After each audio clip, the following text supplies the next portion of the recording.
Como é feliz aquele cuja desobediência é perdoada, cujo pecado é coberto. Desobediência são os limites que a vida e Deus, de uma maneira quase que natural, porque os preceitos do Senhor, eles são preceitos justos, corretos, e como eu sempre digo, se a eternidade não fosse real e se não existisse Deus, o conceito do cristianismo nos faz viver melhor por si só. E quando você obedece essas regras, essas leis de viver melhor, uma vida íntegra, uma vida onde a sua conduta é uma conduta honesta, uma conduta baseada em princípios cristãos, você então está obedecendo os limites. É como se no terreno que você adquiriu, você tem lá os marcos, aonde consta os seus limites. É como se você ultrapassasse esses limites. Imagina você construir uma casa numa parte do terreno que não é seu.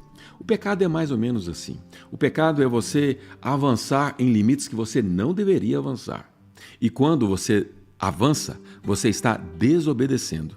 E a desobediência é aquilo que te separa de Deus, que quer para nós uma vida melhor, quer que nós vivamos uma vida melhor.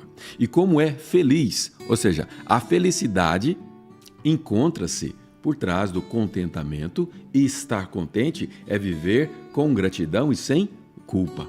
Culpa por falta de desobediência. A desobediência te afasta, mas ela pode ser perdoada. Essa é a boa notícia. Deus nos perdoa. Talvez a ofensa que você tenha feito para uma outra pessoa, essa pessoa nunca te perdoou. Talvez você passe a sua vida sem receber o perdão, mas você tem sempre a opção de pedir perdão para Deus. Peça perdão para essa pessoa também, mas primeiramente para Deus, porque você desobedeceu. E desobediência nos afasta da felicidade. Como é feliz aquele cuja desobediência é perdoada. Portanto, ser perdoado é te tornar mais próximo de uma pessoa feliz, uma pessoa contente, cujo pecado é coberto. Que momento que você está vivendo a sua vida? Será que você carrega uma culpa que tem te adoecido? Que tipo de sentimentos você tem aí dentro que tem causado destruição na sua vida?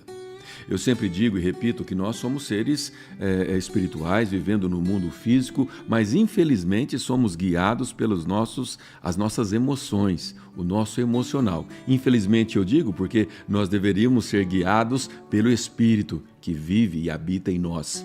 Mas, a bem da verdade, é que nós somos movidos pelos hormônios e os sentimentos que estão dentro de nós. Culpa faz pessoas tomarem decisões erradas, baseadas em sentimentos equivocados que não deveriam existir.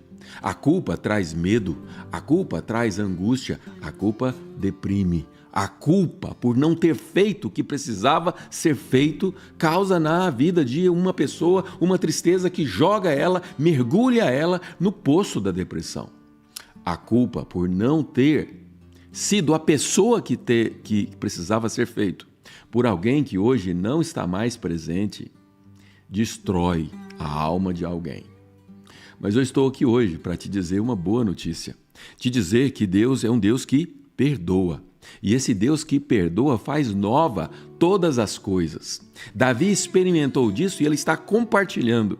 Como eu disse ontem, registrar e compartilhar com você mesmo, sem a expectativa de que aquilo vai ajudar alguém, embora aquilo ajude sim, porque todas as nossas experiências compartilhadas têm um propósito, e esse propósito é sempre fazer mais alguma coisa com mais alguém que não seja você. Suas experiências, as suas histórias, os seus tombos, as suas quedas, as suas vitórias, as suas conquistas, elas precisam fazer sentido para mais alguém além de você. O sentido principal é te ensinar. O sentido principal é te fazer uma pessoa melhor. O sentido principal é te fazer feliz. Mas essas histórias que nós vivemos precisam também servir como instrução para aqueles que ainda não passaram ou que estão vivendo a situação. A culpa, ela é destruidora. A culpa nos tira do eixo e nos faz viver sentimentos que nos causam mal. E no versículo 2 diz assim: sim, Como é feliz aquele cuja culpa o Senhor não leva em conta. Reafirmando a mesma informação do versículo 1. Sim, ou seja, é verdade. Sim, como é feliz aquele cuja culpa o Senhor não leva mais em conta, cuja consciência é sempre sincera. Enquanto me recusei a confessar meu pecado, meu corpo definhou e eu gemia o dia inteiro. Talvez você não esteja definhando e nem gemendo o dia inteiro, mas você sabe que existe uma culpa que precisa ser perdoada. Pessoas cometem pecados de todas as maneiras, de todas as formas, o tempo todo, porque nós somos pecadores. Nós não devemos viver no pecado e viver cometendo os erros, mas, infelizmente, por melhor que nós possamos ser, num momento ou outro nós cometemos erros, pecados. É por isso que nós precisamos, com humildade, pedir perdão. Deus conhece nós na mais profunda intimidade. Ele vasculha o nosso interior e sabe o que tem lá dentro. Portanto, o perdão ele precisa ser, primeira coisa, sincero.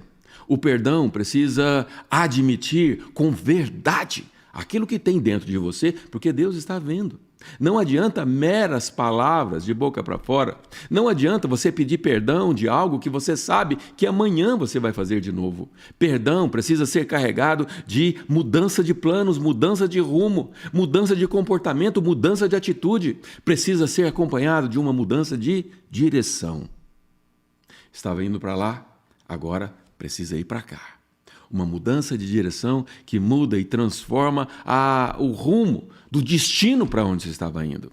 Infelizmente, nós precisamos enfrentar as consequências dos nossos erros. Mas a boa notícia é que Deus ele tem uma outra característica, além de ser um perdoador. Ele é também alguém misericordioso. Durante o seu processo de cumprir com as consequências dos seus erros, você pode contar com as misericórdias de Deus. E são essas misericórdias que nos trouxeram até aqui, nessa manhã do dia 11, nessa manhã de terça-feira, no dia 11 de julho, onde Deus tem algo novo para mim e para você. Você precisa enfrentar esse dia com essa expectativa. Livre-se da culpa. Entre debaixo da poderosa mão de Deus e confesse o seu pecado. Encontre um lugar aonde você possa se ajoelhar e confesse aquele que é o único que pode te trazer paz, a paz que o mundo não conhece, a paz que o mundo desconhece, mas que nós conhecemos um Deus que pode perdoar, nos traz o alívio. Nada é tão gratificante quanto o alívio de algo que foi resolvido. O seu maior medo hoje é aquilo que pode te trazer o seu maior alívio. Quais são os seus medos? Qual é o seu maior receio? Que as coisas deem errado? Pois saiba que as coisas vão dar certo. E assim que elas derem certo, isso vai se tornar o seu maior alívio. Procure esse alívio por trás da culpa que você está carregando e viva desse alívio para que você se sinta feliz.